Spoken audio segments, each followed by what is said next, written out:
pain. Faint and distant, like a memory surfacing from the depths of a dark ocean. Was I even alive? Darkness surrounded me, thick and suffocating, holding me in a cold embrace. My mind floated, weightless, grasping at nothing. No thoughts, no memories, just an endless void. I had no sense of how long I'd been trapped in this eternal darkness. Am I dead? Is this what death feels like? A faint, indistinct voice whispered at the edges of my consciousness. I couldn't make out the words, but the meaning was clear and persistent. Let go, sleep eternal. Let go. My weak and fragile mind clung to that thought like a lifeline. I wanted to surrender, to slip into the darkness where there was no pain, fear, or struggle. But a heaviness in my chest pulled me back. Something was wrong. A sensation, faint but growing, gnawed at my awareness. The pain wasn't gone. It lurked beneath the surface, creeping into the edges of my mind. The pain was growing, and so was the voice. Faint as it was, it dragged me out of the void toward something worse than the darkness. I felt it again, sharper this time. Something wet and hot, moving inside me, tearing at me. What? My thoughts were sluggish, murmurs in the depths of my skull. I couldn't think, couldn't remember, only feel the growing ache in my belly. There was a tug, a sharp pull, flesh being torn, something wet and warm pooling around me, a grotesque slurping noise, something wet and thick, chewing. The fog in my mind lifted, but I wished it hadn't. I wanted to sink back into that comforting darkness, away from the realization that something terrible was happening. Slowly, painfully, I forced my eyes open. The darkness parted, replaced by a blur of shifting shadows and dim light. My vision was swimming, shapes moving in and out of focus. I blinked, fighting against the heaviness that made my eyelids feel like lead. Bit by bit, the world sharpened around me and I began to see. That's when I saw it. The sound hit me first, much louder now, the sickening, wet tearing of flesh, the low, guttural slurping of something feeding. I felt it before I saw it, a gnawing sensation deep in my gut, like something was inside me, biting, chewing. My eyes drifted down, and I froze. Crunch, slurp. An abomination crouched over me, its massive, grotesque form hunched low as it tore into my abdomen with ravenous hunger. Its dark, mottled skin clung tightly to an emaciated frame, like a withered corpse refusing to rot. Its face. Gods, its face was a twisted nightmare, a fusion of jagged bones and leathery skin stretched over a maw dripping with my blood. I couldn't breathe. My chest tightened, and my heart stuttered in its weak, irregular rhythm.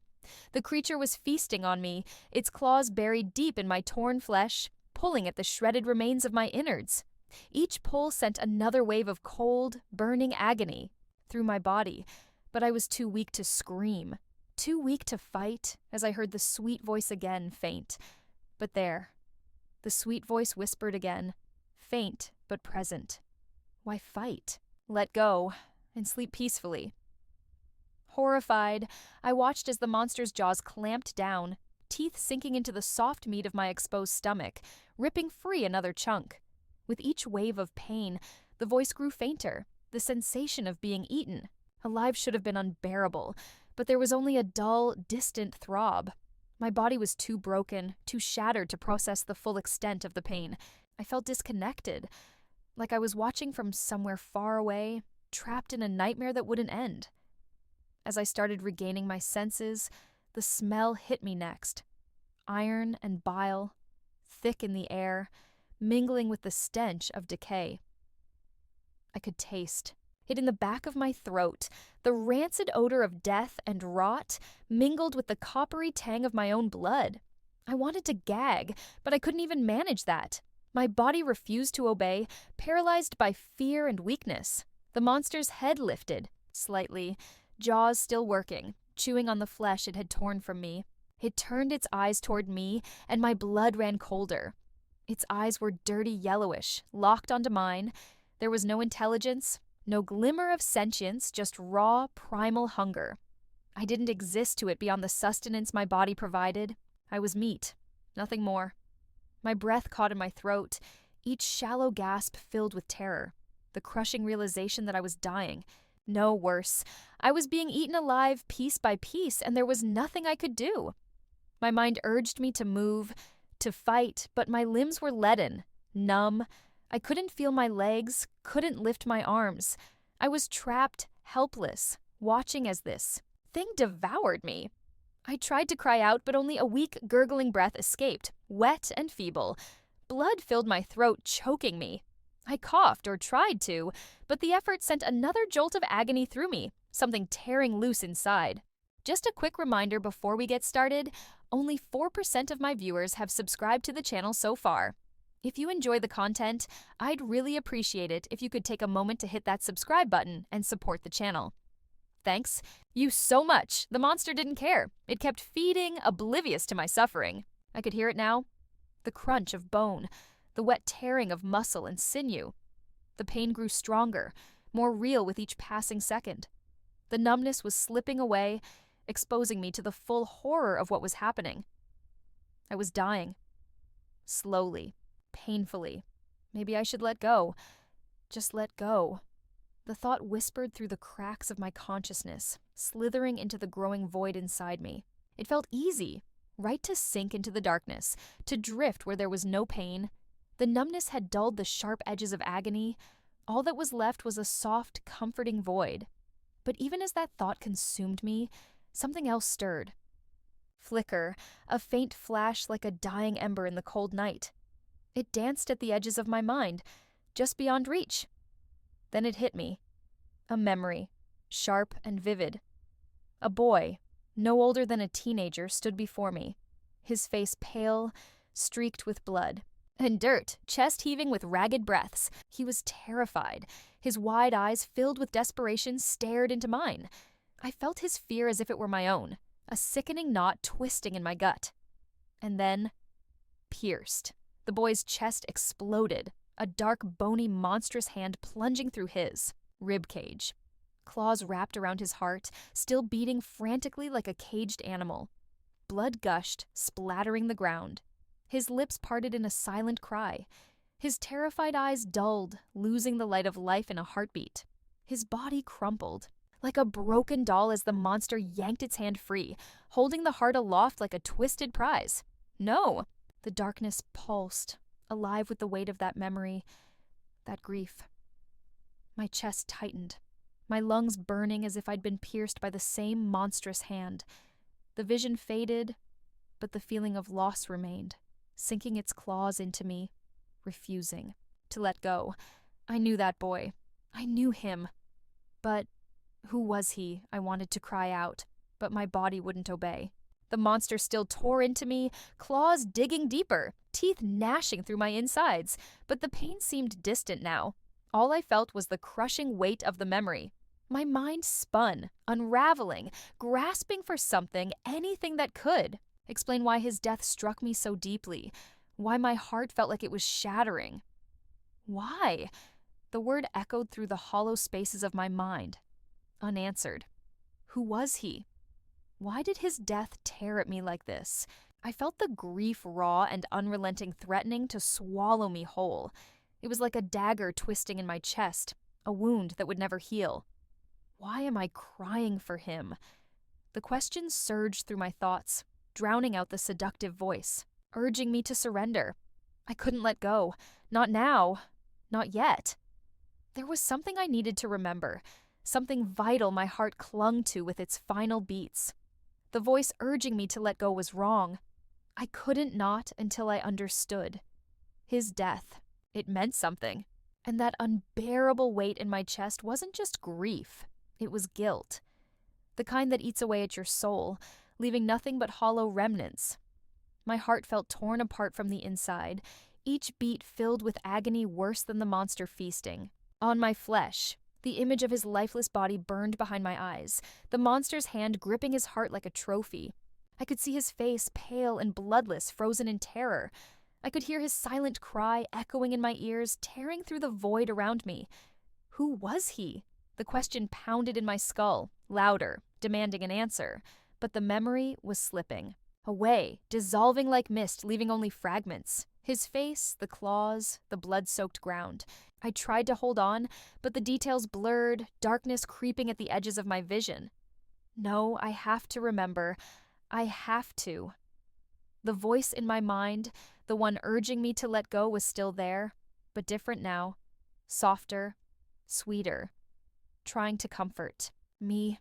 It's better to let go, to sleep, it whispered. You don't need to remember. You don't need to feel this pain. Just let go, and it will all end. I clenched my teeth, the taste of blood filling my mouth. No, I wouldn't let go. Not until I understood why his death meant so much to me. My heart pounded with frantic urgency, each thud a desperate cry for life. It felt like it would burst from my chest, but I didn't care. The pain was real now, sharp and burning, and I welcomed it. It meant I was still alive. I cried out in my mind, raw with desperation, fighting against the pull of the void. I needed to know why my heart was so heavy, why his death tore me apart. Why? I demanded, the word burning in my thoughts, a plea that seemed to shake my very soul. Who was he? Why did it hurt so much? My heart thundered, each beat sending waves of heat and anger through me.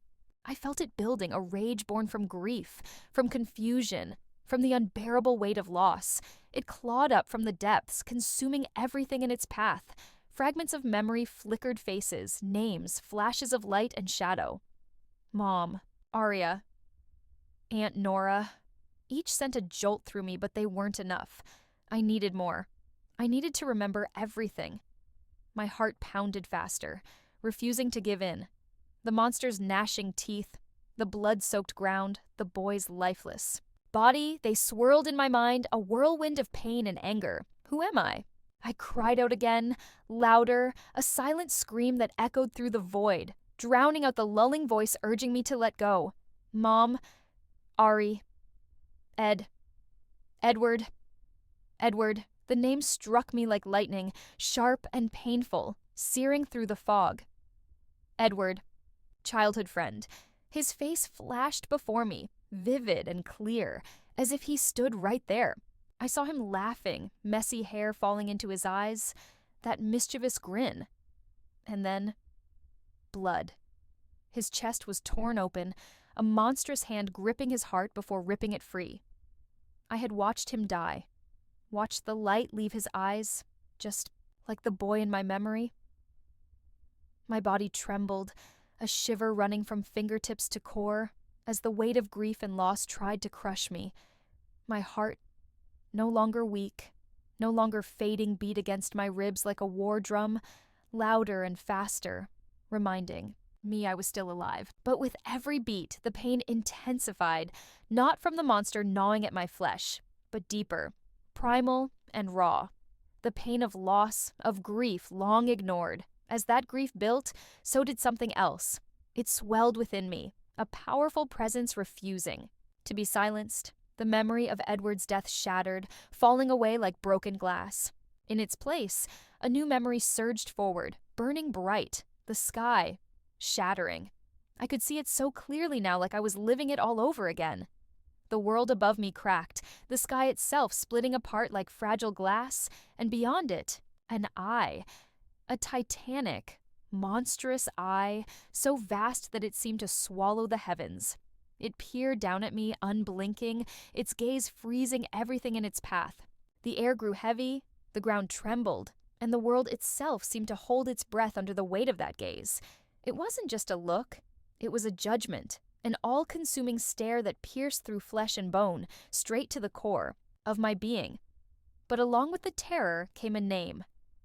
Alexis. My name, Alexis Artoria. Drakesir, the moment I remembered, it was like floodgates opened. Memories rushed in, scenes of my life, fragments of people I knew, places I'd been, moments of joy and sorrow, faces swirled and voices echoed. Mom, Ari, Aunt Nora, Edward, Alice, Edward is dead.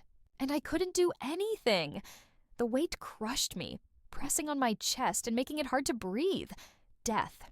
Grief. It surrounded me, suffocating, chaining me. The pain was unbearable, and for a moment I wanted to collapse under it. But then something changed. A seething hatred rose from the ashes of my pain. The sorrow, the helplessness. It twisted into rage, black and violent, bubbling up from the depths of my soul. It surged through me, a tidal wave of fury so intense it felt like I'd explode. I locked eyes with the monster still tearing into my flesh, its face smeared with my blood, eyes dark and hollow. No thought in its gaze, no malice, just hunger. It didn't care who I was or what I'd lost. I was meat. Nothing more, but I was more. Something inside me snapped. A raw, primal roar tore from my throat. It wasn't just pain, it was rage, hatred, defiance. The power building inside me surged to the surface, too strong to contain. I felt it pouring out, spreading through my veins like fire, consuming everything. The world around me trembled. The air crackled with energy, heavy and suffocating, as if reality itself bent under the weight of my fury. The monster froze, claws still buried in me, its hollow eyes locking onto mine. It sensed the change, the power building around me. For the first time, I saw hesitation flicker across its grotesque face. But it was too late. The rage erupted, exploding outward in a violent wave. The ground shook, and the monster was flattened by the surge, reduced to nothing but flesh and blood. The power. Exira, as I remembered, faded as quickly as it had come, leaving me drained, empty. My vision blurred, and I could feel my body collapsing, the strength leaving me as quickly as it had come. I hit the ground hard, my limbs numb, my mind spinning. Darkness crept in at the edges of my vision, pulling me down into the void once more. But this time, I didn't fight it. As the world slipped away, the last thing I thought before the darkness claimed me was their names, whispered like a prayer. As consciousness returned, the first thing I noticed was the smell strong, thick, heavy, metallic, the overwhelming scent of iron, blood and the stench of decay, of rotting flesh festering in the air. My stomach churned, bile rising in my throat as I sensed the horror around me without even opening my eyes. My stomach. I remembered. The monster, its claws, its teeth, the searing agony as it tore me apart, feasting on me while I was still alive. How am I alive?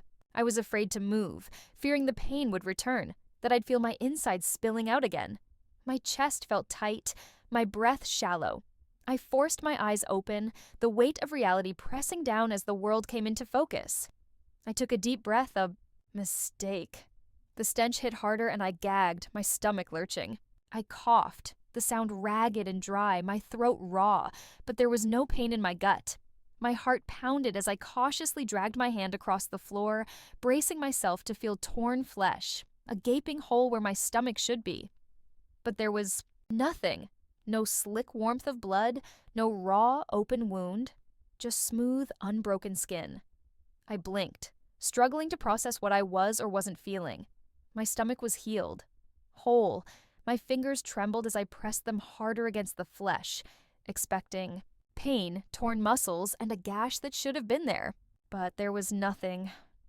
Only the faint stickiness of dried blood on my skin and the wet, tattered remnants of my clothes clinging to me. What the hell? I forced myself to sit up, leaning against the rough stone wall behind me. Every movement was slow and deliberate, as if any sudden shift would bring the pain crashing back. But it didn't. I was alive. I glanced down at my stomach, staring at the blood-soaked fabric clinging to my skin. The fabric was in tatters, shredded, and stained dark with my own blood. The memory of the monster feasting on me came back in flashes, claws, the teeth, the pain. But there was no sign of it now. I should have been dead.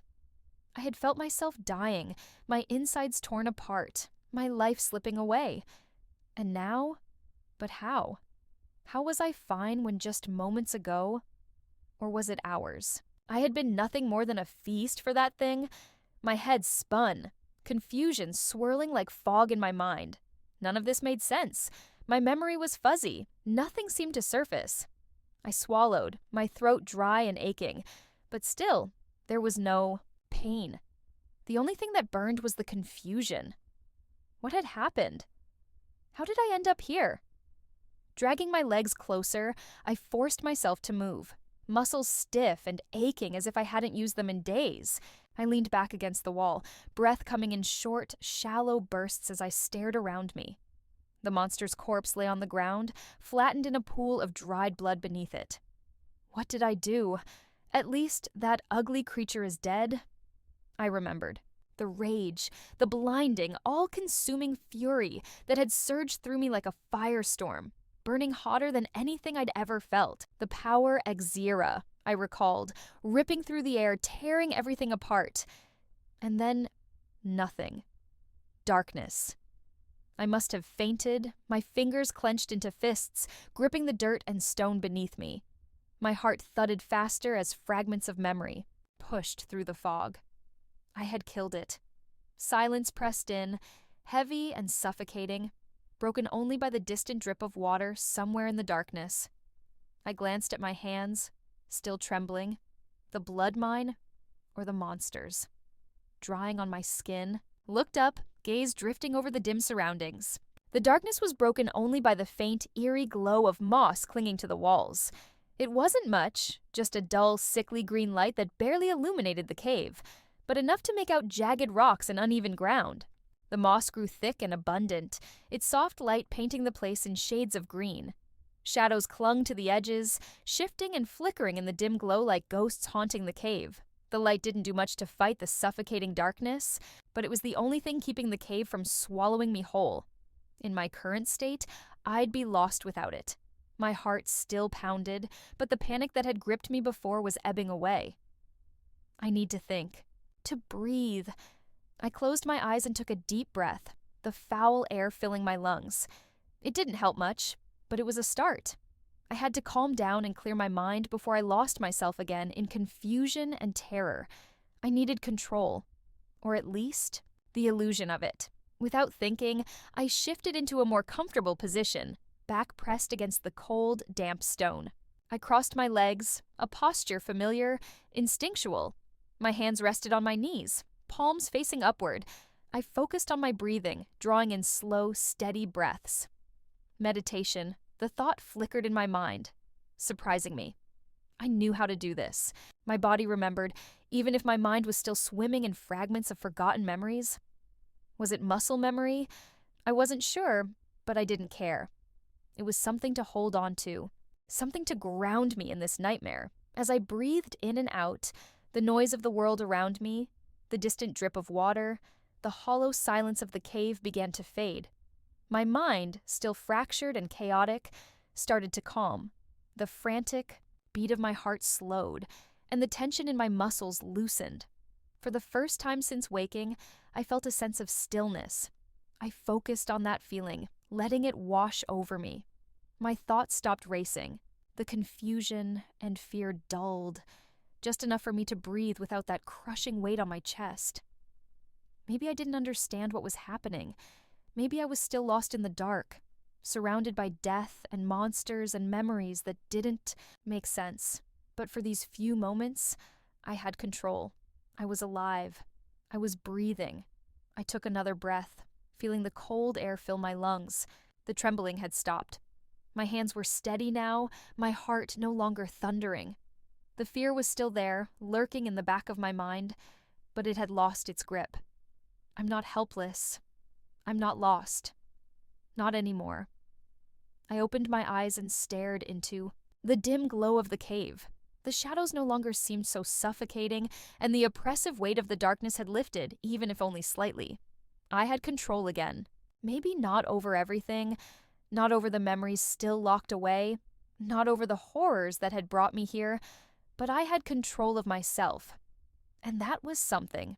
I started to piece it together, breaking down events in my mind step by step, trying to make sense of it all. I had woken up here, in this cave, and a fucking ugly creature had been feasting on me. My body had been broken, shredded, and too weak to fight back.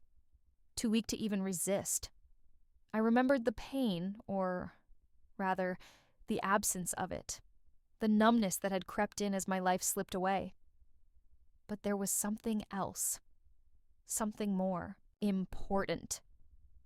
My memories. They are sealed somehow, locked away in a dark corner of my mind, out of reach. As I lay there, dying, I didn't know who I was. No name, no past, just a cold, empty void where everything should have been. It was like a piece of me had been taken, ripped away, leaving me hollow. I shuddered at the thought. What kind of power could do that? What force could bury someone's entire identity, leave them drifting in the dark without any sense of self? Almost gave in. Almost let myself go. That voice. Sweet. Soft. Lulling. It had been so tempting. Whispering to me. Telling me to stop fighting. To let go. It promised peace. An end to pain. And an end to the struggle. And for a moment, I believed it. I wanted to give in, to stop resisting, to just disappear. But then there was the shock, a cold, biting jolt that ripped through me, dragging me back from the edge, like plunging into icy water, the chill waking every nerve, every cell. And with that shock came fragments, pieces of myself that had been hidden, buried beneath the numbness. My name. I remembered my name. That was the first piece. Alexis. The word echoed in my mind, a lifeline, something to hold on to as the rest, came flooding back. Not everything, just bits and pieces, fragments of memories, disjointed and blurry, but enough. Enough to give me strength, enough to make me fight. I had killed it, the monster. I didn't know how. Not really, but I had felt it. The power surging through me, dark and wild, tearing the world apart around me. And then nothing. Blackness. But I remembered now. Faint, like a whisper. But there, Exira, the word surfaced from the depths of my mind, unfamiliar, and yet not. Like a half-forgotten dream, a memory that didn't quite belong to me, but I knew it. I had used it. At that moment, on the verge of death, I had called upon it. The power that had saved me. Exira, a flash of memory, more vivid this time, surged to the surface. A field. Soft sunlight filters through trees, the scent of flowers. On the breeze. And her mom, I saw her clearly now, standing beside me, her hand on my shoulder, guiding me, teaching me. We were practicing. And a shudder passed through me at the blurry memory. My chest tightened, emotions flooding in before I could stop them. I remembered her face, kind, gentle, but strong. Stronger than anyone I'd ever known. My mother. She had taught me this. She had taught me how to survive. The thought of her made my heart ache. And not just her others. Names and faces flickering at the edges of my mind like shadows. I could feel them there, but they were just out of reach, blurry and distorted, like looking through a fogged window. Mom, Aunt Nora, Ari, the names hit me like a punch to the gut. I could see them now, faint images, but still real. Still mine. Aunt Nora, her sharp smile, the way she laughed, always teasing. Ari, my breath caught at the memory of her. I couldn't see her clearly, but I knew her. I felt her. The warmth, the closeness. Like a sister, like family. But that was it. That was all I had. The rest, my life, my memories still locked away. And the more I tried to reach for them, the more frustrated I became. It was like grasping at smoke, the pieces slipping through my fingers no matter how hard I tried to hold on to them. I slammed my fist into the ground, frustration boiling over. Anger flared, threatening to consume me again. Why can't I remember? Why is everything so fragmented, so broken? Why did this happen to me? But no matter how hard I tried, the memories stayed out of reach, taunting me with glimpses of a life I could no longer grasp. The more I thought about it, the more rage I felt. A chill passed through my body, sudden and sharp, sending a shiver up my spine. It wasn't the cold air of the cave. No, this was something else. Something familiar. My hand instinctively moved to my ear, fingers brushing against the metal earring hanging there. The shape of a dragon curled into an elegant figure 8. Cold. The metal always had a chill to it, but now, as I touched it, something stirred, a flicker in the darkness of my mind. And then, another memory. It came in flashes, fast and disjointed, like flipping through pages too quickly to grasp details, but leaving behind feelings. The emotions hit me first. Laughter, joy. We were sitting on a blanket spread over soft grass, the sun warm on our faces. Alice's smile was radiant, her laughter like music as she sipped wine. Edward was beside me, tearing into a loaf of bread. With his usual carefree grin, crumbs falling from his mouth. The three of us together, happy. The kind of happiness that felt endless, eternal. The memory shifted. The earth shook. I remembered the ground trembling beneath us, cups and plates on the picnic blanket rattling violently, as if the world itself were tearing apart. We jumped. To our feet, laughter gone in an instant. The sky was wrong. Dark clouds gathered, swirling violently as thunder cracked overhead.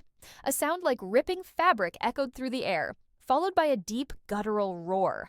Something was coming. The memory shifted. Monsters. They poured out of the sky like nightmares, made flesh, emerging from a tear in the very fabric of the heavens. Horrid creatures with claws and fangs dripping with malice. We were forced to fight, weapons drawn. I felt the fear, the helplessness against them. No matter how hard we fought, we were losing ground, overwhelmed by sheer numbers and the savage brutality of the creatures. The memory shifted again. Edward. I saw him, caught in the grip of something monstrous. A devil-like creature with wings of shadow and a twisted, grotesque smile. Its clawed hand pierced through his chest, fingers wrapping around his heart. I screamed. I tried to move, to reach him, but I couldn't. All I could do was watch as Edward's eyes widened in shock, his mouth opening in a soundless gasp as life drained from him. The creature ripped his heart from his chest. Another shift. I was on my knees, sobbing, hands pressed to my face as the world crumbled around me. Thunder crashed in the distance, and the sky continued to tear, reality unraveling. I screamed, voice hoarse, calling out Edward's name, but it was drowned by the deafening roar of the storm and the monstrous wails of creatures swarming around us. The memory shifted once more. And then I saw it. My gaze was drawn upward, past the chaos, past the storm, to the tear in the sky. Through that tear, staring down with malevolent intent, was an eye. A titanic eye, impossibly large, gazing from some dark, otherworldly place. It was pure evil, its gaze sending a wave of dread crashing over me, suffocating me in its presence. I couldn't look away. My body froze as that eye bore into my soul. And for a moment, everything stopped. The world went dark. The memory slipped away as quickly as it had come, leaving me breathless and heart pounding. I touched the earring again, fingers trembling as I tried to ground myself, but the weight of the past pressed down like a crushing wave. Edward, his name echoed in my mind, and that eye. Another memory came, this time a poem. When the sky is torn asunder and shadows stretch with growing thunder, the eye of Devour peers below, bringing forth eternal woe. Beware the gaze that sees your soul, for no mercy will it know. Its hunger vast, its darkness deep. In its stare, your end shall creep. Turn away, do not defy, for beneath its watch all must die. A fate far worse than death awaits, where hope is lost and time abates. When the heavens break and tremble, and the world begins to crumble, seek no answers in the skies. The eye devours and never lies. When the sky is torn asunder, and shadows stretch with growing thunder, the eye of Devour peers below, bringing forth eternal woe. Beware the gaze that sees your soul, for no mercy will it know. Its hunger vast, its darkness deep. In its stare, your end shall creep. Turn away, do not defy, for beneath its watch all must die. A fate far worse than death awaits, where hope is lost and time abates. When the heavens break and tremble, and the world begins to crumble, seek no answers in the skies. The eye devours and never lies. My head pounded with the sudden recollection as if the very act of remembering. had a price. I grabbed my head, my fingers digging into my scalp as the pain surged. It felt like someone was hammering nails into my skull, a relentless, searing ache that made my vision blur. I grit my teeth, trying to fight through it, but the pressure only built, each pulse of pain worse than the last. What the hell was that? The poem. The prophecy. It had been buried deep, locked away with the rest of my memories. But why? And why now? Why did it hurt so much? The words of the poem echoed in my mind, bringing with them a creeping sense of dread. The eye. I had seen it, staring down from that tier in the sky, vast and unblinking, filled with malice in the very fact he may have heard the prophecy long before the actual incident. I gasped, my breath ragged, my hands still gripping my head as the pain intensified. I felt like my skull was going to split open. Chillet spread from my earring, cold and soothing, pushing back against the agony like ice against a fire. My breathing steadied, the pain ebbing away, replaced by a sudden eerie clarity. I could think again, the fog in my mind lifting. My thoughts sharpened, and with them came more fragments, pieces of the past tumbling into place. Flashes of my mother surfaced. Pyra. The name resonated, important yet elusive, like grasping at smoke. No matter how hard I focused, it slipped away. But then, another memory surfaced. My mother's voice, sharp with frustration, cutting through the haze. You should never have accepted it, Alexis. This gift will cost you more than you realize. Her words reverberated, tinged with fear.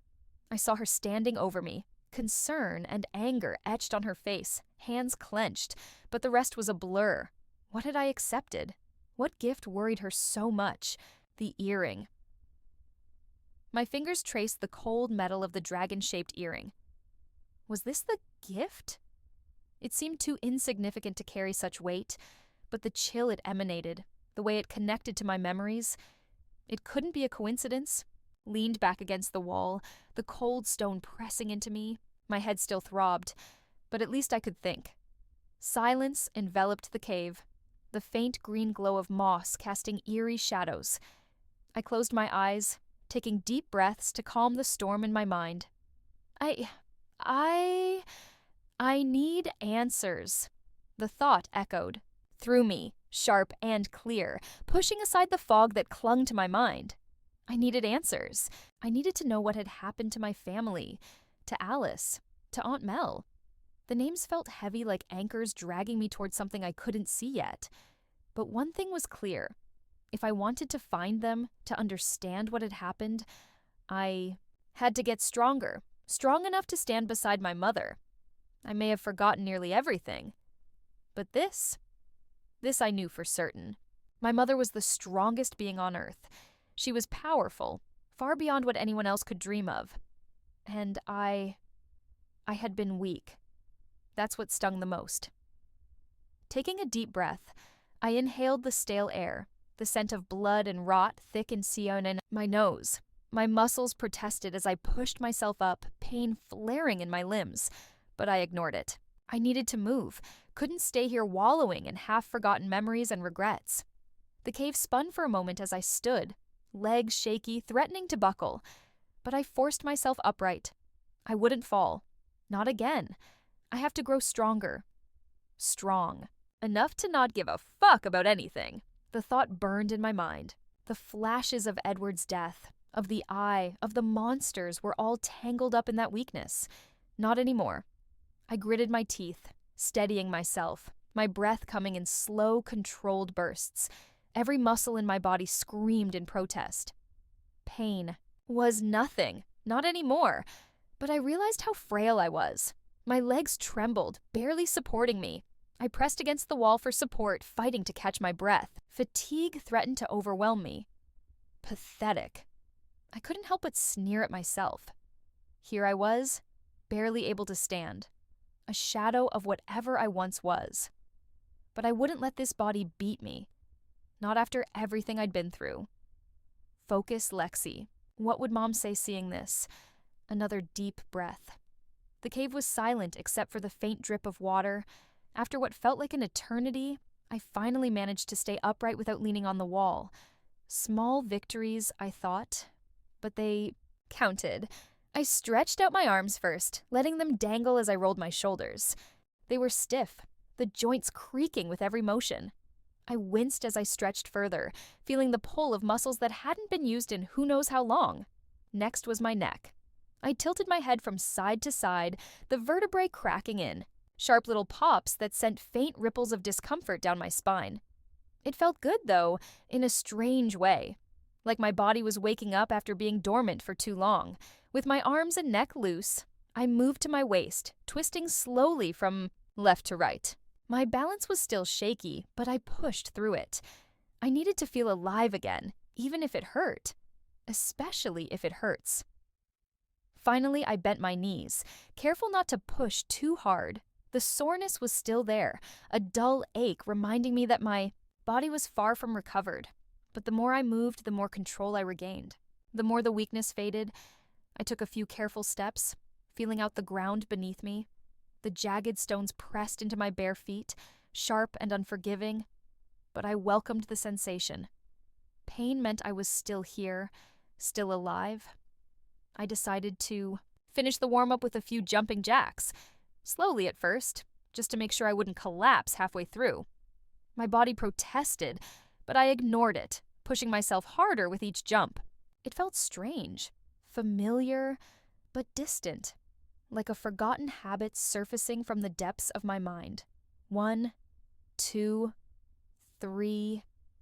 I lost count after 20. My breathing was labored by the end, but I didn't care.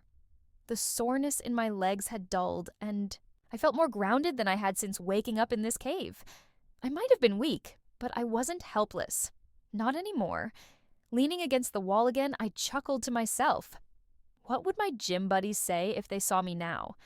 Taking this long? Just to warm up. The thought was absurd, but it brought a smile to my face nonetheless. I began exploring, steps slow and unsteady. The cave wasn't large, but the eerie green light distorted everything.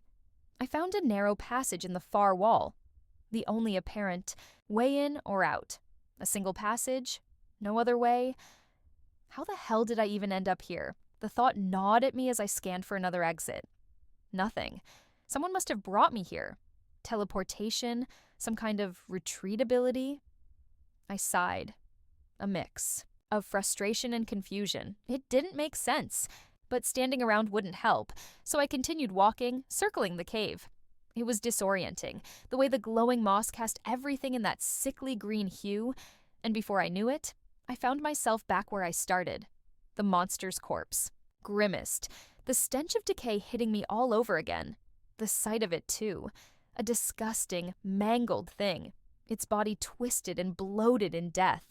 My stomach churned, and for a moment, I thought about just turning away, leaving it to rot. But then Aunt Nora's voice echoed in my mind, sharp and clear. Always analyze them, Lexi. A post-mortem is your best opportunity to identify their vulnerabilities. Examine their skeletal structure and observe how their body fails. Understanding this will make you more efficient in future encounters. Even if that may be disgusting work and you may even stink, but it may help you to survive. I sighed, kneeling beside the corpse despite my revulsion. As much as I hated touching it, her advice made sense. I had to learn. Anything that could help me survive. Reaching up, I grabbed a handful of the glowing moss and lichen clinging to the walls, pulling it free. It still glowed in my hands, the same faint greenish light. Good. I gathered a bit more, shaping it into a ball, the dim light giving me just enough visibility to properly inspect the monster. The thing was massive. Around 6 or 7 feet in length, bulky with broad shoulders and thick limbs. I hovered my moss light over it, revealing its full, grotesque form. It was an ugly A's creature. Rotting flesh clung to its body in patches, not sure if that's natural. Parts of its skin looked burned, charred in some places, while others were cracked and festering. I shook my head, trying to push the lingering nausea aside. I needed to focus. Ignoring the stench, I traced my hand along the corpse's shoulder, feeling the leathery surface beneath my fingertips. It was firm, almost unnaturally so. Out of curiosity, I knocked my knuckles against it, expecting some give, but the skin didn't yield at all. Damn, this thing's hide is tough, almost like armor, only natural, of course. I moved my hands toward its limbs, and that's when I noticed something that made me pause. Extending from its elbows were long, dirty white blades, bone-like, roughly 30 to 40 inches in length, curving slightly at the tip. I leaned in closer, running my index finger very lightly along the edge. Almost instantly, I felt a sharp sting as the blade sliced through the surface of my skin. I jerked my hand back. Damn, sharp! Really sharp! I inspected the blade again. Both of the creature's elbow joints had these weapons embedded in them. They weren't just for show. These things were designed for killing. Taking a deep breath, I reached out and grabbed one of the blades, trying to pull it free. It didn't budge. Frustrated, I turned to the other elbow and noticed that the joint there was barely hanging together. Flesh and sinew dangled loosely, and with some effort, I managed to pull the entire right elbow free. The blade came out with a sickening squish, the flesh giving way in my hand. Ooh. You grimacing, I exhaled and moved to the other side, gripping the second blade firmly before chopping it clean from the rest of the corpse. I inspected the cleaner bone blade, turning it over in my hands. It was a little shorter than a longsword, but it would have to do. I hefted it, testing its weight, then gave it a few swings through the air. The balance was off. Sighing, I muttered to myself, "These need work. The weight's horribly distributed. No pommel to counterbalance, and the grip's non-existent." Still, the blade's sharpness was impressive. Dangerous even. I shifted into a stabbing stance, the familiar motion coming back to me as muscle memory took over. With a quick thrust, I drove the tip of the blade into the monster's corpse. It pierced the leathery hide with surprising ease, sinking in deeper than I had expected. Yeah, with a few adjustments, I could make a decent weapon out of you, I murmured, pulling the blade free and staring at it with a strange sense of appreciation. There was potential here. Satisfied for now, I moved to the second bone blade, cleaning off the remaining flesh stuck to it. Once both blades were set aside, I turned my attention back to the corpse. Kneeling down, I examined its face more closely. It had an elongated, almost reptilian shape, with slitted pupils that gave it a predatory look. Its maw, though, that was something else. The mouth was full of teeth. Too many teeth. They jutted out at odd angles, sharp and twisted. Mutation, and it had gone horribly wrong. I grimaced, feeling a deep unease as I stared at the unnatural formation. "This thing's a walking nightmare," I muttered. I grabbed the creature's side, bracing myself as I attempted to flip it over onto its back. The damn thing was heavy, far heavier than it looked. It took all my strength just to move it a few inches, my muscles straining under the weight. Finally, with a grunt, I managed to roll it onto its back, the impact of its body hitting the ground echoing through the cave. This thing weighs a damn ton. I stood, circling the corpse with the dim moss ball in hand, its greenish glow casting eerie shadows along the cave walls. The monster's frame leaned more toward humanoid, with broad shoulders and a muscled build, though its proportions were far from human. Judging by the structure of its limbs, especially the joints and muscles, this thing was clearly bipedal. It probably moved with a hunched posture, balancing its weight between those ridiculously long arms and its short, bulky legs. I couldn't help but chuckle under my breath. "Never skipped leg day, huh?" I muttered, the dark humor easing the tension. In my chest for just a second, I noticed the legs were disproportionately shorter compared to its oversized torso. The bulk of its mass seemed to rest in its upper body, likely built for raw strength rather than speed. Its movements must have been slow and deliberate, heavy steps crushing the ground beneath it. The more I looked, the more I realized how deceptively strong this creature had to be. With a sigh, I clambered on top of the beast's chest, putting my full weight onto it. I half expected the ribcage to creak or shift under the pressure, but it didn't budge. Its skeletal structure was clearly reinforced, maybe with something stronger than just bone. I tapped my knuckles against its chest. The sound was solid, like hitting thick wood or stone. "This thing's built like a damn fortress," I mused. Shaking my head, I took one of the bone blades and plunged it into the sternum, cutting a long, jagged line straight down to its belly. The blade slid through the leathery hide with a sickening ease. As soon as the incision was complete, a wave of putrid stench hit me like a wall. "Ugh, hell," I grimaced, pulling my tattered shirt up over my nose in a weak attempt to block out the foul odor. It barely helped. I tore the cut wider, using the bone blade to slice through the tough skin and muscle, widening the cavity as much as I could. The smell of rotting flesh, blood, and bile mixed together, filling the air with a nauseating thickness. Forcing myself to push through, I leaned in, holding the moss ball close to inspect the inside. The ribcage was massive, larger than a human's by far, and it curved sharply at unnatural angles. Each rib was thick and reinforced the chest cavity. No wonder it was so damn sturdy. I could see where the heart should have been, nestled deep between layers of muscle. It was positioned lower in the chest, closer to the diaphragm, and far more protected than a human's heart. It wasn't a traditional heart either. Instead, it was more reptilian in design, an elongated organ, almost like two hearts fused together.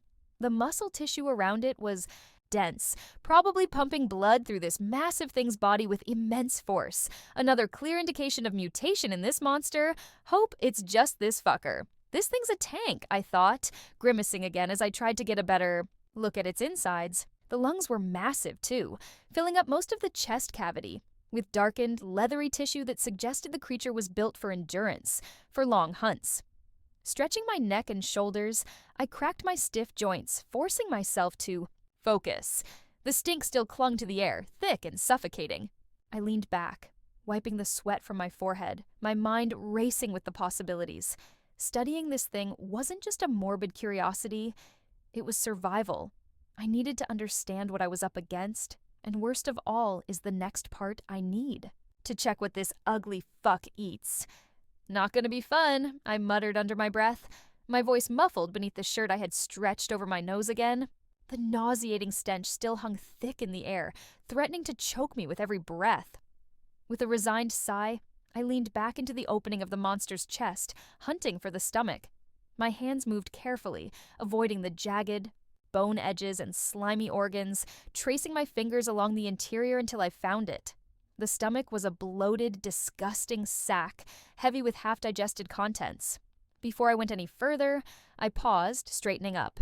I needed both hands for this, and I wasn't about to ruin what little protection I had left. With a grunt, I tugged off the outer shirt I'd been wearing. It was already in tatters, soaked through with blood and grime, barely more than rags at this point. Carefully, I tore it into strips, wrapping them around my wrists and hands like makeshift bandages. It wouldn't do much, but at least it gave me a thin barrier between the creature's filth and my skin.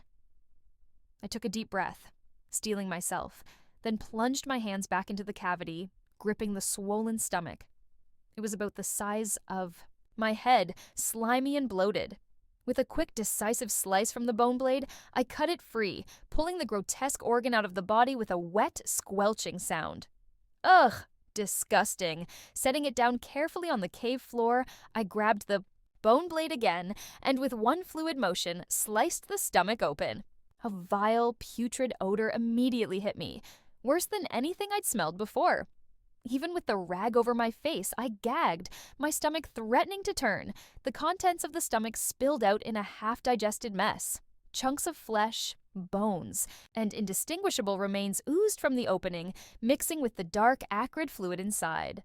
I squatted down, my moss ball casting a faint greenish light over the heap of gore, trying to make sense of what this thing had been eating. Fish bones, for sure. Several long, needle-like spines poked through the mess, along with bits of scales. And fins. At least I might have something to eat. All I need is confirmation of a water source. But there was something else. Something that made my blood run cold. Among the mess of flesh and bones, an eyeball rolled out perfectly intact. My breath caught in my throat as I stared at it. It was too large to be from any ordinary prey, its surface covered in a thin layer of mucus. But it wasn't the size that unsettled me, it was the shape. A slit pupil. The same shape as the monster's own. I, after some hesitation, picked it up, holding it closer to the moss ball to get a better look. The eyeball was too familiar. The same reptilian iris, the same dull, sickly yellow. This monster was eating its own kind. Cannibalism. They eat their own fuck. Probably those that can't fend for themselves. And worst of all, there are more of these ugly bastards. I'll have to prepare before facing any. My stomach churned as the realization set in. This wasn't just some mindless predator hunting for food. It was feeding on its own species. The half-digested eyeball confirmed it. I set the eye aside, trying to ignore the bile rising in my throat, and continued examining the other remains. The more I looked, the clearer it became. There was nothing else in here. No signs of other animals, no plants, or anything resembling typical prey. Just remnants of fish and pieces of what could only be other creatures like itself. I wiped my hands on the remains of my shirt, trying to shake off the lingering disgust. The idea of a species that fed on its own, devouring their own kind, unsettled me more than I wanted to admit. What kind of environment or world would drive a creature to do that? My mind raced with questions, but I pushed them aside for now. Now, all that remains is to butcher the corpse for anything that may be useful to me. I sighed, surveying the heap of flesh and bone before me. Kicking the monster, I thought it is better to be prepared than be a corpse. I forced myself to step closer, circling the corpse slowly with the dim green light from the moss ball casting eerie shadows across its form. First things first, the meat. I eyed the flesh, mottled and discolored with what looked like rot creeping along its torso and limbs. The smell of decay was overwhelming, thick, and almost tangible. The idea of eating it was quickly dismissed. Yeah, no way I'm risking that. I was almost amused at the thought of trying to cook this revolting creature.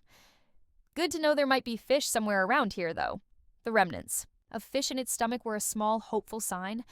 Maybe this cave system had some kind of water source. I made a mental note to search for it later.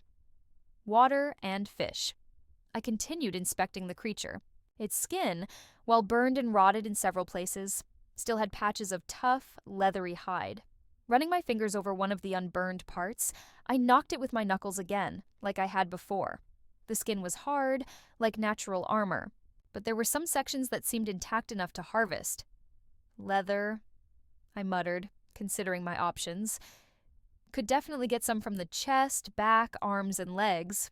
It won't be full-size pieces, but enough for smaller things. Grips, bandages, maybe a patch job for whatever clothes I can find.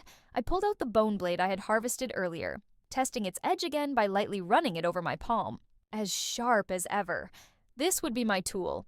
I pressed the blade against one of the less decayed sections of the creature's chest, and with a few firm slices, managed to cut away several strips of the leathery hide. The pieces were irregular, but they'd serve a purpose.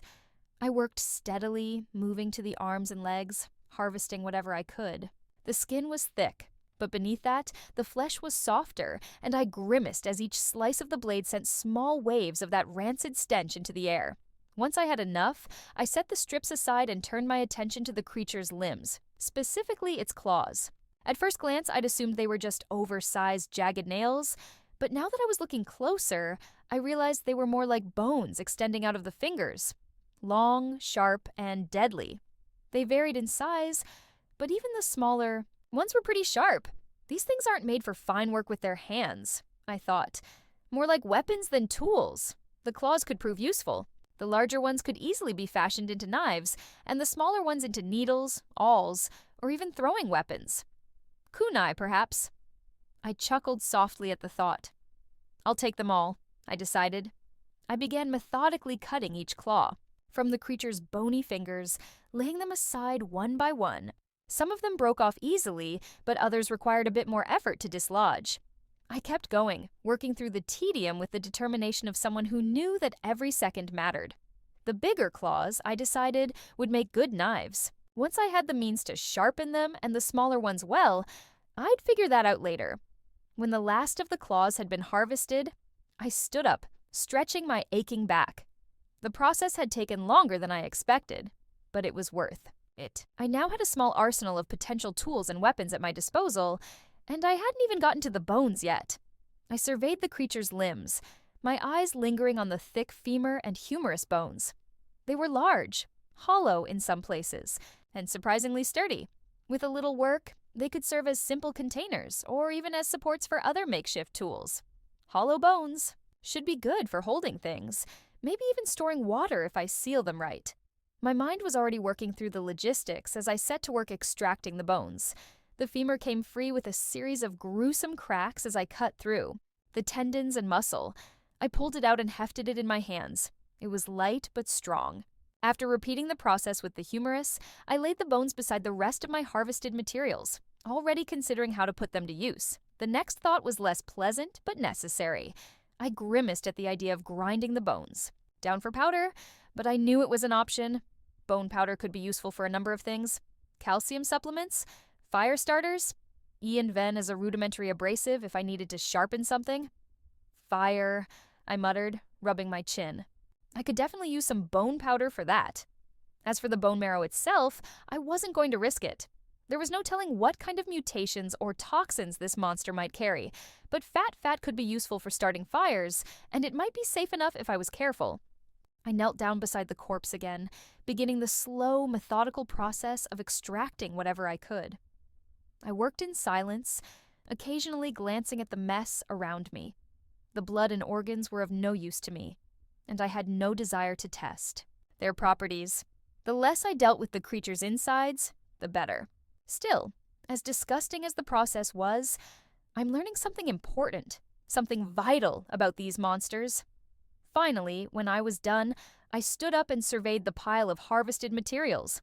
Leather, claws, bones, and a few other bits and pieces that might prove useful down the line. It wasn't much, but it was more than I'd had before. "This'll do," I said softly, my voice the only sound in the cavernous space. I felt a strange sense of satisfaction, despite the grotesque nature of the task I'd just completed. It was as though every step I took, every part I harvested, brought me a little closer to surviving, a little closer to answers. I took a deep breath, the foul air burning my lungs, and let it out slowly. My mind wandered to my family, Mom, Aunt Nora, Ari. I would find them. I would get stronger. But right now, I need to set inventory right and make the blades usable in a fight. The better prepared I am, the faster I will be able to get out and reach back to my family. After what felt like hours, I finally finished harvesting anything useful from the monster. My body ached, muscles sore and stiff from the relentless work. I'd pushed myself hard, and now every joint and tendon protested. I needed to rest, to gather my strength. But even in quiet moments, I had to keep moving and keep doing something productive. The corpse. What was left of it wasn't doing me any favors either. The stench had become unbearable. Rot and decay had settled into every inch of the cave, and no amount of distance could mask the smell. So, I dragged the remains to the farthest corner, my muscles screaming in protest with every heave. The body was heavy, disgusting, and left a trail of filth behind it. But at least it was out of my immediate space now. Out of sight? Out of mind? Oh, right. Fire. I needed a fire, both for warmth and to drive away some of the damp chill that clung to the cave. Also, I may have forgotten my memories, but I still remember just starting a fire in a cave. That's a big no-no. Need a place with a tall enough ceiling. I needed one, not just for warmth, but to drive away the damp chill clinging to the cave. The moss's faint glow was eerie at best. A proper fire would give me tangible light and heat. I could already feel my sanity slipping. Darkness wasn't good for my mental health. Using the monster's bones as makeshift tools had been surprisingly effective. I dug a shallow pit in the dirt, maybe 5 inches deep, cutting through loose soil with jagged bone edges. Not bad for improvised gear. There was a strange satisfaction in repurposing the very thing that had tried to kill me. Once the pit was ready, I started on the tinder. Moss and lichen would have to do. They were everywhere, clinging to the walls and glowing faintly with that sickly green light. I tore off clumps, rolling them into little balls, creating a loose layer at the bottom of the pit. I glanced at the fat I'd harvested earlier. Oily and dense, it clung to my fingers. I knew it would burn well. Placing small clumps of moss and lichen on top in a crisscross pattern, I hoped to create something that would catch fire and burn slowly. "Here goes nothing," I muttered, grabbing 2 of the monster's bones to use as makeshift fire starters. The bones were smooth, and getting enough friction wasn't easy. My hands were weak, and each attempt sent stinging soreness up my arms. But I kept at it. Each stroke brought a little more heat, a little more friction. Sweat beaded on my forehead as I worked, focusing entirely on the task. It was frustratingly slow, but I had time. "Come on, you bastard, and light up." A faint tremor of strength returned as I kept the motion going. Little by little, my muscles responded. The moss began to smolder, a tiny wisp of smoke curling up from the pit. My heart skipped a beat. Leaning in, I blew gently on the ember, hoping it would catch. A small flame flickered to life. Yes, I hissed, a surge of triumph coursing through me. The fat crackled, igniting quickly, and the moss glowed brighter as the flames spread. Soon, a small fire burned steadily, casting warm light around the cave. I sat back, watching the flames dance, feeling the warmth seep into my skin. The fat worked better than anticipated, burning cleanly and feeding the flames like proper fuel. Maybe this ugly monster wasn't entirely useless after all. Not bad for a first try, I thought, leaning back on my hands. My body felt heavy and exhausted, but the heat was soothing, numbing some of the pain in my limbs. I let out a long breath I didn't realize I'd been holding. The air was still thick with decay, but at least I had warmth now. As I sat there letting my muscles rest, I marveled at how far I'd come in such a short time. I wasn't even sure how long it had been since I'd woken up here. Hours, maybe days. Time felt warped in this place. I'm still here. I'm still alive. I glanced at the fire again, flames reflecting in my eyes. There was something hypnotic about it, the way it swayed and flickered, casting shadows on the cave walls. I shook my head, dispelling the fog of warmth threatening to lull me into sleep. It was tempting to drift off by the fire, but I couldn't afford that luxury. Not yet. My body was sending signals. Thirst, hunger, gnawing sensations at the back of my mind. Manageable for now, but I couldn't ignore them for long. I needed water at the very least. Soon. Focus, Lexi. Don't get comfortable yet. Work comes first. Taking a deep breath, I drew in the warm air and let it out slowly. My mind settled, the haze of exhaustion lifting slightly as I entered a quick meditative state. Just a couple of minutes. I felt the warmth settling deeper into my muscles, the ache fading, replaced by a sense of calm. The fire crackled softly, its glow flickering behind my closed eyes. The world seemed to slow, the cave's noises fading into the background. I focused on my breathing, steady and controlled. This brief moment of stillness sharpened my mind, reset my focus. Deep in meditation, I recalled the moments leading up to the outburst, the chaos, the fury, the raw energy tearing through me like wildfire. Exira, the thought echoed, my subconscious latching onto it as I tried to rewind events. I needed to understand what had happened, how I'd summoned that power.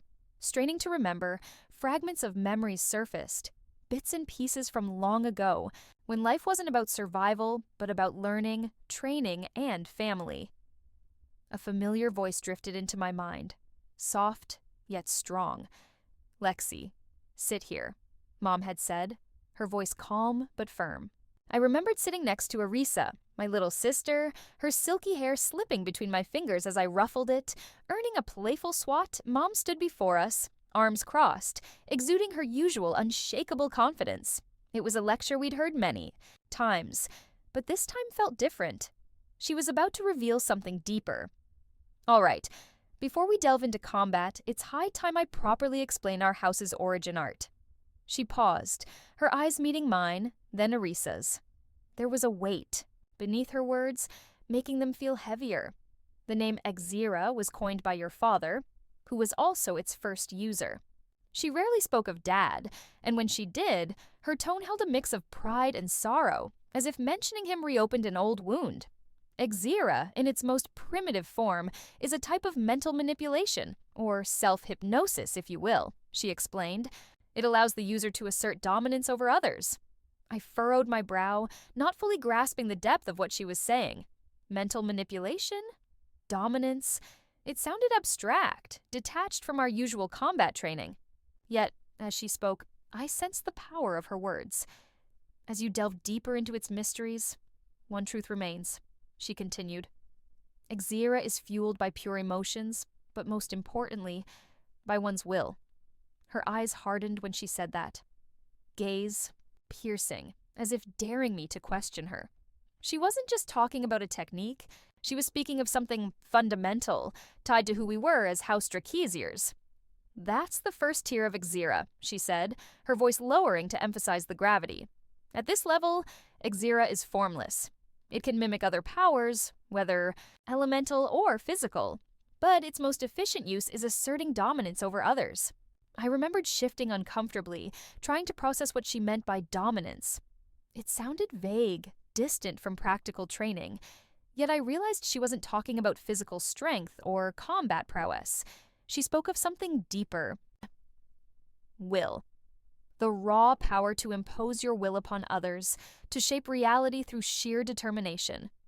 When you understand why that is, she said softly, you will find your path to the next tier. I hadn't fully grasped her meaning then. Nodding along, I tried to look serious, but inwardly was lost in thought. What was my path? My core ability? From there, she continued, is an unknown path. I cannot tell you what yours will be, because every Xera user has different core abilities. Mine, Nora's, Sebastian's, Matthias's, we all have unique tier I properties. Her words hung in my mind as I slowly returned to the present. The memory stirred something inside me, something buried. Too long. Mom was right. Xera wasn't just a power or technique. It was an extension of will, a manifestation of inner strength. A faint smile touched my lips as my determination hardened, like a blade sharpened on a whetstone. I had to get back to my family, to Mom, Arisa, Aunt Nora. Even if my memories were fractured, I knew I had a family. I wasn't alone in this world. They're out there, waiting for me. As my resolve grew, I felt something stirred deep within, a subtle vibration under my skin, becoming a pronounced sensation, like a presence reaching out from within. Xera. I sat perfectly still, breathing slowly, focusing on the feeling, the warmth of the fire on my skin, the steady beat of my heart, the cool cave air, all faded into the background. I felt the power building, like a coiled spring ready to snap. It was the same energy from before, but now controlled, not wild and erratic. Xera. It's responding. Mom's words echoed. Xera is fueled by your emotions, but most importantly, by your will. I understand now. It wasn't about unleashing raw power. It was about controlling it, shaping it, bending it to my will. I'd done it once in rage and desperation. Now I am calmer, more focused. I concentrated, trying to direct the energy to shape it as Mom had said. I pictured my family reuniting, with them standing by my mother's side, not as a burden, but as an equal. The more I focused on that goal, the stronger the feeling became. It was as if the very air pulsed with energy, vibrating in sync with my heartbeat. But as quickly as it built, the sensation began to fade, slipping out of grasp like sand through fingers. I clenched my teeth, frustrated but not disheartened. It was there. I just needed practice to strengthen my connection. Taking a deep breath, I opened my eyes. The fire still flickered, casting shadows on the walls. I hadn't mastered Xera yet, but I was closer than before. Next time I'll be ready. Soon, I thought, clenching my fist. Soon I'll control it. And when I do, I didn't finish the thought. No need. I knew what I had to do. With renewed resolve, I stood, a sense of purpose burning within. The path to mastering Xera lay ahead, and I was ready to walk it. All right, let's get to work. First, I needed to assess my inventory. Slowly, I stretched my limbs, shaking off lingering stiffness. So what do I have on me? I mentally ticked off the items as I checked them. The earring was what I remembered first, its familiar cold presence against my skin. The small metal dragon, curled into the shape of an 8. It had saved my life more than once, taking away pain during memory surges. But what else could it do? I needed to figure that out. Next were the bone blades harvested earlier. I'd done makeshift work on them, testing weight and sharpness. Far from perfect, horribly unbalanced without proper pommels or grips, but lethal. I gave them a couple of swings. They'd do for now, but needed improvement for long-term use. Task number 1. Lexi, turn those 2 bone blades into workable blades. What else? My clothes were tattered, but functional enough for now. I'd torn some strips of fabric to use as makeshift bandages, wrapping my wrists and hands. It wasn't ideal, but it was better than nothing. At least, my pants survived. Sigh. Pretty limited. Let's see the artifacts I've been ignoring till now. So I have this bracelet on my wrist as a gift from Aunt Nora, one of the few things that survived whatever madness had brought me to this cave. The memory of her crafting. It brought a faint smile to my face, even though the details were still blurry. I could remember fragments of those moments, her teaching me the basics of enchanting, her steady hands as she infused magic into the bracelet. I ran my fingers over its surface, feeling the small markings etched into it. There were 3 distinct symbols, but one of them had faded, almost completely blurred out. 3 charges. I recalled her explaining that the bracelet was enchanted with rejuvenation, designed to heal the wearer in times of need. And that's exactly what must have happened after my outburst with Exira. So that's what healed me. Well, one mystery solved, so many more to go. I concentrated, trying to connect with the bracelet, willing it to respond, but nothing happened.